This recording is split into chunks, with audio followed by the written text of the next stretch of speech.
Ladies and gentlemen, pollution in Delhi NCR is changing the way we live.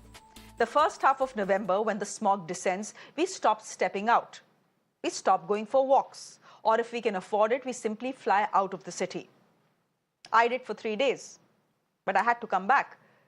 We send our elderly parents and asthmatic children to where the air is clean. We learn to accept band-aid measures like odd and even though we know that they are optics. We hope in hell that even if it is making 1% of a difference, let's try it. Today, parents in Delhi were thrust with another set of optics. School winter breaks in Delhi are being replaced with a pollution break. It starts tomorrow and goes on till November 18th. Since the Delhi government failed to protect our children, now the children must protect themselves by not going to school. And there are more optics on the way, by the way. Artificial rain. The government tells us that on November 20th or 21st, they will try and induce rainfall in Delhi to wash out pollution if the Supreme Court agrees. The Supreme Court yesterday had hauled the Aam Aadmi Party governments in Delhi and Punjab over hot coal. They said stubble burning has to stop, that it is murdering people. Today, the National Green Tribunal wanted to know why stubble burning in Punjab was still underway despite a ban on it. Punjab says farm fires have come down by 35% compared to last year. Those are the numbers they gave the Supreme Court yesterday. But that data on your screens, ladies and gentlemen, falls flat every time you look at the Delhi NCR sky. Just look up and you know that the data isn't telling you the entire truth. At this point of time, just pause the sound and fire and fury and ask a very basic, simple question. If year after year, Punjab's farm fires are impacting the lungs of Delhi's children, why can't they be stopped? Is there no alternative to stubble burning? There is. We'll talk about that. The Punjab government on its own has given two solutions to the Supreme Court. One, they say, phase out paddy cultivation.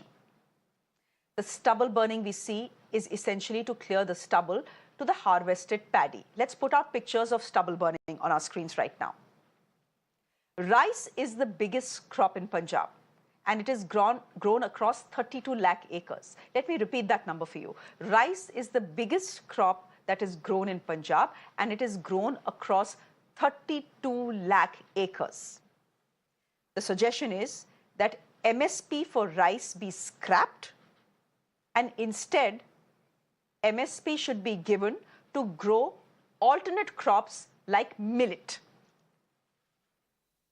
To cut a long story short, says the Punjab government, and the Supreme Court agrees with them, if there is no paddy, there will be no stubble, and then there will be no stubble burning either. There is another suggestion.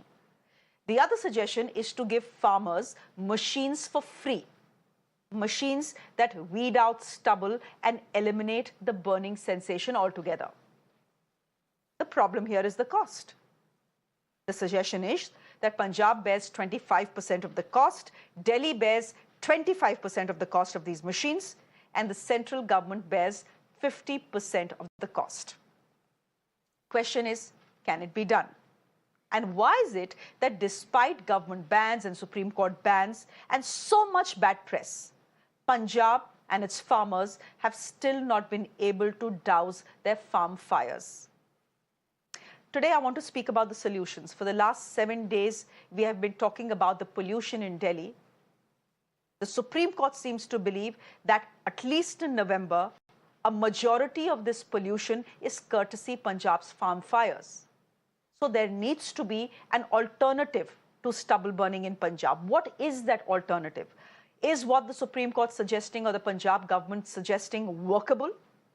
Vijay Sardana is an agricultural economist. He is joining us on the broadcast. Devendra Sharma is again an agricultural economist joining us on the broadcast. And Abhimanyu Kuhad is a farmer leader from Punjab. He is joining us on the broadcast. I think it's only proper that we go to Abhimanyu hard right now. Abhimanyu, जुड़ने के लिए बहुत बहुत धन्यवाद। हर सर्दी, खास करके जब नवंबर आता है, तो दिल्ली और एनसीआर के लोगों के लिए पंजाब के किसान जो हैं सबसे बड़े विलेन बन जाते हैं। और सवाल यही बार बार उठता है, और ये सवाल मैं आपसे पूछ रही हूं कि क्यों पंजाब के किसान despite all the bans in the world इस तरह की आग, स्टबल बर्निंग करते रहते हैं?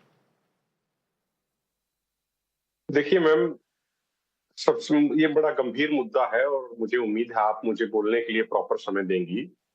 एक बात और यहाँ मेंशन करना बहुत जरूरी है कि 2019 में माननीय सुप्रीम कोर्ट ने एक ऑर्डर दिया था और माननीय सुप्रीम कोर्ट ने कहा था कि जो किसान पराली नहीं जलाएगा उसको स्टेट गवर्नमेंट 100 रुपया प्रति क्विंटल बोनस देंगी पैडी के ऊपर। उन्होंने सभी स्टेट गवर्नमेंट्स को डायरेक्ट किया था, लेकिन 2019 से 2023 में आ गए। किसी भी स्टेट गवर्नमेंट ने, चाहे पंजाब गवर्नमेंट हो, हरियाणा गवर्नमेंट हो, यूपी गवर्नमेंट हो, किसी भी स्टेट गवर्नमेंट ने किसानों को इस तरीके का कंपनसेशन नहीं दिया। दूसरी जो चीज है जो हमें प्रैक्टिकल समझना पड़ेगा वो ये है, मैं आपको एक एग्जांपल देता हूं।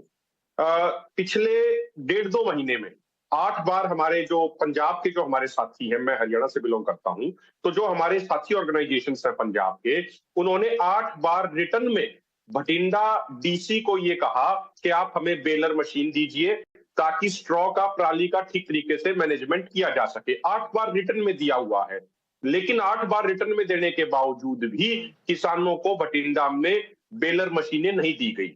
दूसरा जो एक मशीन आती है सुपर सीडर, जो डायरेक्ट सोइंग के लिए इस्तेमाल की जाती है, जो काफी हद तक कामयाब है।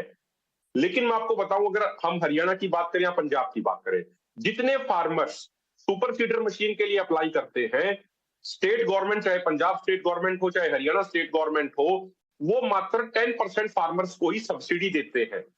एक 8 फुट का जो सुपर सीडर आता है, चाहे वो किसी भी कंपनी का हो, उसकी जो एवरेज कीमत है वो लगभग 2.5 लाख रुपया है और गवर्नमेंट 1,05,000 रुपए की सब्सिडी देती है, लेकिन वो मात्र 10% फार्मर्स को देती है। तो यदि जितने भी फार्मर्स सुपर सीडर के लिए अप्लाई कर रहे हैं, जिससे वो डायरेक्ट सोइंग कर सके अपने गेहूं की फसल की, उनको प्रॉपर तरीके से अगर सब्सिडी दी जाए तो किसानों को फायदा होगा। और जहां तक आप बात एनजीटी की कर रहे हैं, एनजीटी का हमें पूरा फैसला पढ़ना चाहिए, हम उसका सिर्फ एक पार्ट पढ़ रहे हैं।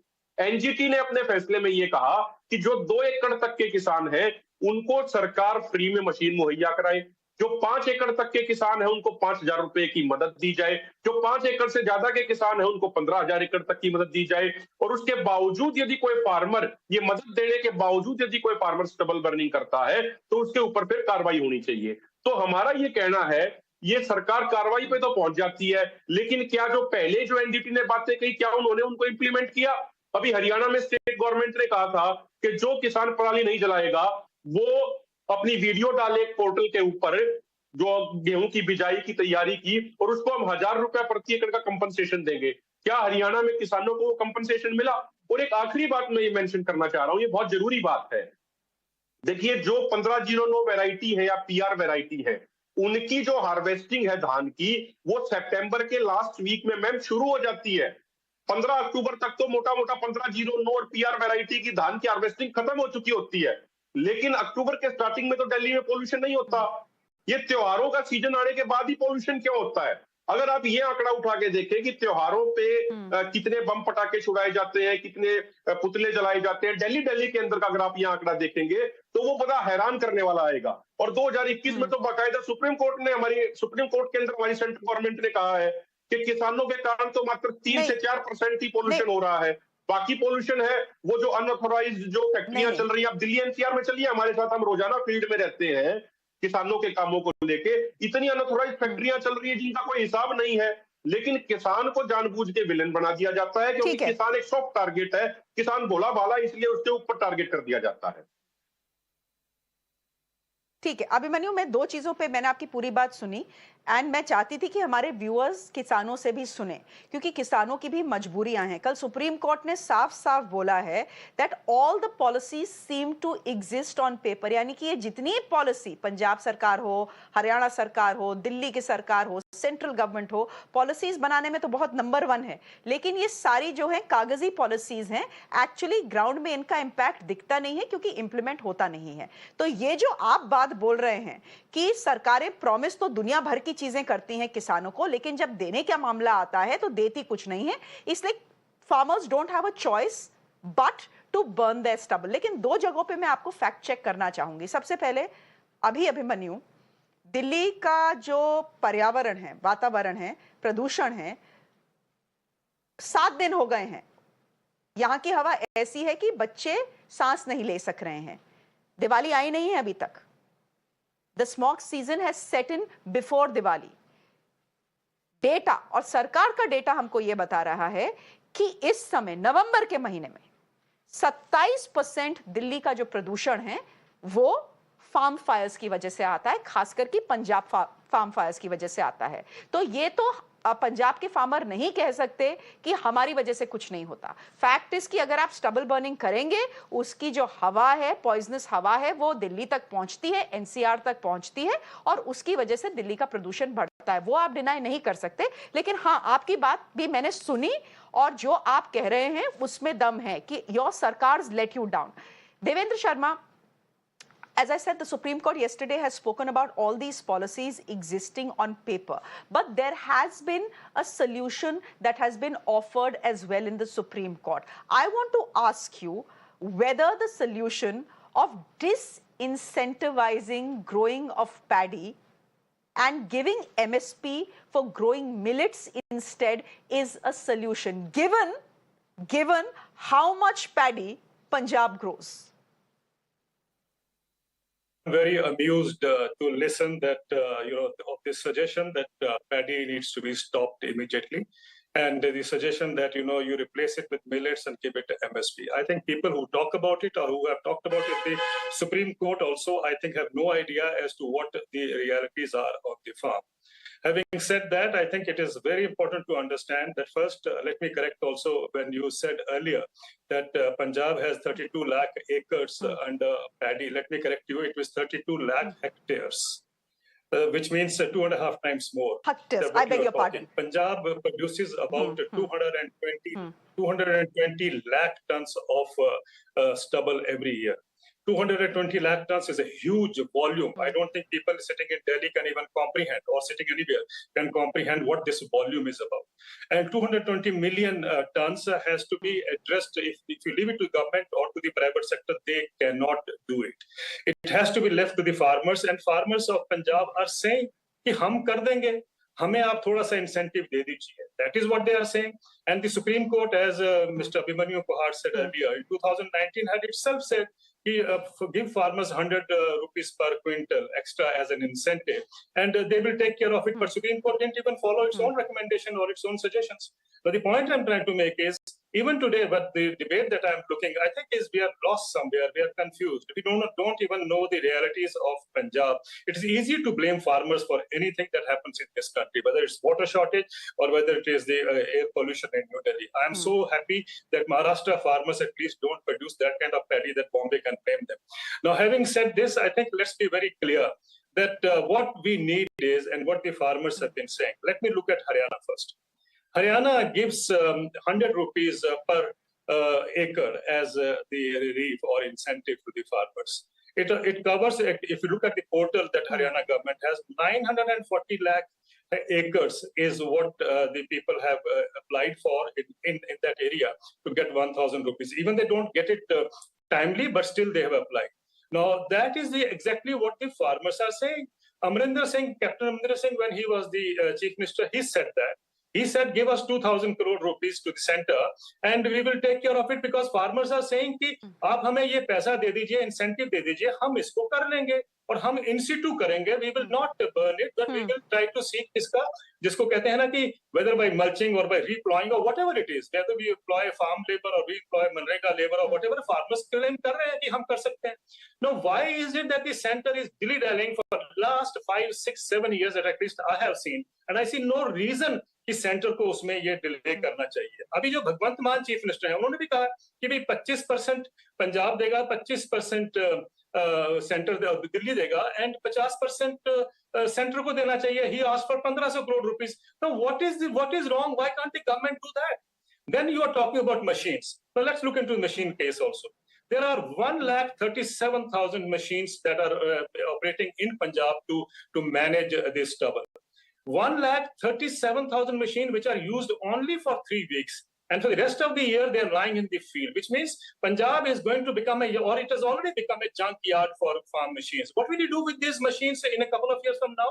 And when we were talking about introducing Happy Seeder machine in the very beginning, I remember that at that particular time, everyone was saying that, if you give 90% subsidy on Happy Seeder machine, the problem will be solved. Even New York Times did an article like that. And I challenged that article even at that time. Now look at it today. Happy Seeder, 14,000 machines are lying idle. Farmers don't use it. Because every year the university and the departments come up with a new machine for stubble burning. Nobody's asking, holding anybody accountable. What are these machines for? The point I'm trying to make is, yes, farmers need machine. There is no denying it. Yes, farmers need an incentive. When the farmers are saying, हम इसको कर देंगे, हमें दीजिए, ना तो सरकार कर सकती है, ना private sector कर सकता, तो दिक्कत कहाँ है? Then you will say, no, we don't have that kind of money. आपके पास 15 लाख करोड़ रुपए हैं to give write off the corporate bad loans. लेकिन आपके पास पैसे नहीं है किसानों को देने के लिए. Then if you look at it, जो आपने willful defaulters हैं, उनका 100 करोड़ रुपया हर साल ऐड होता है, and yet there is no action taken on that. 3,50,000 crore के आसपास जो है willful defaulter का, वो भी एक तरीके का राइट ऑफ किया गया, they asking वो banks to compromise. लेकिन आपके पास कॉर्पोरेट्स के लिए पैसा है, लेकिन आपके पास किसानों के लिए पैसा नहीं. मुझे नहीं समझ आता कि हमें इतनी नफरत क्यों है किसानों से कि हम उनकी मदद नहीं करना चाहते हैं. And believe me, farmer is the first victim of farm. उसकी फैमिली सफर करती है, वो भी जानता है कि कितना हानि. Exactly. Yes. वो नहीं चाहता कि दिल्ली के लोग उसके करके दुखी और हम भी नहीं चाहते कि दिल्ली के लोग, लेकिन दिल्ली के लोग जो हैं, मैं तो आम जनता को देखता हूँ सोशल मीडिया पर और even on the television, I feel very sad कि क्यों आपका इतना कंटेम्प्ट है towards farmers. Why don't we understand कि फार्मर की मजबूरी है, आइए समझिए, help him, stand with him. That is what the nation needs now, not this kind of thing. Her SHO को, एक मिनट सुनिए, हर एसएचओ को बोला जाएगा कि वो कंट्रोल करेगा. What is this? The biggest contributor of Delhi pollution is the SUV cars. I would like SUV cars to be banned in Delhi, but will anybody do that? Will the chief minister go back to WagonR car? Will the judges stop going in the SUVs? The point I'm trying to make is, अब दुनिया की report देख लीजिए, कहती है कि SUV car अगर एक नेशन होता तो आज 7th रैंकिंग होनी थी उसकी ग्लोबल कार्बन एमिशंस में. तो कोई नहीं बात करता कि उसको बंद किया जाए. My point is only कि why it is always the farmer who's the easy target. Okay. Let me get in another point of view and see if there is another point of view to this. Vijay Sardana, the argument that Devendra Sharma is making is that the farmers are ready to take the responsibility. The government, this is a central government, needs to support Punjab, and that support in terms of money hasn't come, which is why year after year after year, we are seeing stubble burning, November pain, and the fire and fury every November. किसान की गलती नहीं है, सरकार की गलती है. सबसे पहले आप सबको मेरा नमस्कार. देखिए, ये जो प्रॉब्लम है, ये पैसे से दूर होने वाली नहीं है. आप इस बार 100 रुपए देंगे, अगली बार यही किसान आएगा, कहेगा जी लेबर की महंगाई बढ़ गई, लेबर के रेट बढ़ गए, इसको 150 कर दो, फिर 3 साल बाद इसको 400 कर दो. ये प्रॉब्लम पैसे से सॉल्व होने वाली नहीं है. इस बात को हमें समझना होगा. आप जितना इंसेंटिव देंगे, you will create more problem for yourself. हमने हर जगह देखा है, चाहे वो इंडस्ट्री हो, किसान हो, व्यापारी वर्ग हो, एक्सपोर्टर हो, जहां आपने कैश इंसेंटिव देना शुरू किया, वो इंसेंटिव बढ़ता जाएगा, डिस्टॉर्शन बढ़ता जाएगा, और आपके पास फिर कोई रास्ता नहीं है. पहली बात. अब रही बात की प्रॉब्लम क्या है. प्रॉब्लम पैडी अपने आप में है. आप पॉल्यूशन को छोड़िए, पैडी की लाइफ साइकिल देखिए, और पंजाब के लिए कितना खतरनाक पैडी हो गया है. पंजाब की water table on an average 1 foot पर महीना नीचे जा रही है. पंजाब के बड़े बड़े एक्सपर्ट और सेंसिबल किसान नेता बोलते हैं कि 5 साल में जो पंजाब है वो बंजर हो जाएगा या रेगिस्तान हो जाएगा. तो आपको पैडी से हटना होगा. पराली उसकी एक और प्रॉब्लम है. अब सवाल ये है कि किसान पैडी क्यों उगाता है. सीधी सी बात है, प्रॉफिटेबिलिटी को देखते.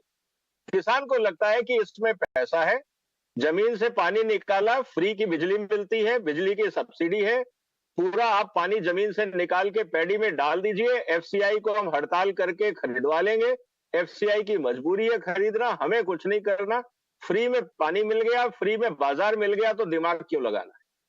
और रही बात बीच में जो पराली बच जाती है, उसको अगर मैं ठीक करूंगा तो उसके लिए मुझे या तो ट्रैक्टर चलाना पड़ेगा या लेबर लगानी पड़ेगी, दोनों में खर्चा है। जलाना सबसे आसान है, एक माचिस की तीली लगाओ और काम खत्म, 5 रुपए में वो काम हो जाता। कहने का मतलब ये है कि आपको इसकी इकोनॉमिक्स को समझना होगा, इसके लॉजिक को समझना होगा। अनफॉर्चुनेटली सुप्रीम कोर्ट ने इस रियलिटी को नहीं समझा। हम अभी भी सो कॉल्ड इंटेलेक्चुअल डिबेट में घुसे हुए हैं कि ऐसा कर दो वैसा कर दो। सुप्रीम कोर्ट के कल जो एनालिसिस हुए थे उस पर मैंने पूरा अपने चैनल पे एक वीडियो बनाया, डिटेल में उसके आंसर देख सकते हैं। दूसरी बात, आंसर बहुत सिंपल है, किसान को चाहिए पैसा। मैं 3 सुझाव आपके माध्यम से देश के सुप्रीम कोर्ट और मंत्री और किसान भाइयों से कहना चाहूंगा। आज हम 70% तेल आयात कर रहे हैं इस देश में, खाने का तेल। पंजाब में बहुत अच्छा सरसों होता है, पंजाब में बाकी तिलहन भी हो सकते हैं। पंजाब एग्रीकल्चर यूनिवर्सिटी को मैंडेट देना चाहिए कि पंजाब की एग्रीकल्चर में जो तिलहन हो उस पर रिसर्च करे। कहने का मतलब है कि $15 बिलियन का मैं तेल आयात करता हूं, आप उस पे 20% 30% कस्टम ड्यूटी लगाइए। उससे क्या होगा, आपको 5 से 10 हजार करोड़ रुपए कस्टम ड्यूटी का मिलेगा। वो पैसा आप पंजाब के अंदर पैडी को हटा के ऑयल सीड प्रमोशन में लगाइए, और जो ऑयल सीड प्रोडक्शन होगा आप उसको खरीदिए थ्रू एफसीआई। कहने का मतलब देश का आयात कम होगा, किसान को अल्टरनेट क्रॉप मिलेगी, पैडी की प्रॉब्लम और वाटर टेबल की प्रॉब्लम दोनों खत्म होगी। पहला आंसर। दूसरा, हिंदुस्तान में 40 से 60% तक चारा शॉर्टेज में है डेयरी सेक्टर में। पंजाब में चारा बहुत अच्छा होता है। चारा और साइलेज की अगर हम इकोनॉमी को ढंग से स्टैब्लिश करें, चारा और साइलेज का मार्केट स्टैब्लिश करें थ्रू एपीएमसी नेटवर्क, आपकी ये प्रॉब्लम सोल्व हो जाएगी। Fodder is more profitable than paddy. कोई भी इकोनॉमिस्ट होगा, I can discuss with that. Second answer. Third answer is again pulses. आप पल्स प्रोडक्शन में फोकस करिए। अनफॉर्चुनेटली हमारी रिसर्च ऑर्गेनाइजेशंस ने एक भी ढंग का बीज नहीं बनाया है जिससे पल्सेस की प्रोडक्टिविटी बढ़े। हमारी रिसर्च क्या कर रही है, प्रधानमंत्री जी को पूछना चाहिए, सुप्रीम कोर्ट को पूछना चाहिए कि हमारी रिसर्च, हमारा बीज लेके लोग ब्राजील गए, कनाडा गए, अफ्रीका गए, हमसे दुगनी तिगनी प्रोडक्शन कर रहे हैं, हम वहीं के वहीं बैठे। कहने का मतलब यह है कि पल्सेस इज थर्ड क्रॉप। तीनों इस देश की जरूरत है। तीनों किसान, जो पंजाब का किसान है उसको पैडी से ज्यादा प्रॉफिट देगा, आपकी वाटर टेबल को एड्रेस करेगा, आपके पॉल्यूशन का एड्रेस करेगा। जो सुप्रीम कोर्ट कह रहा है उससे सॉल्यूशन नहीं निकलेगा। Subsidy is not an answer. Alright Abhimanyu, 2 लोग हैं इस पैनल पे, आप और देवेंद्र शर्मा जी, जो बात कर रहे हैं सब्सिडी की।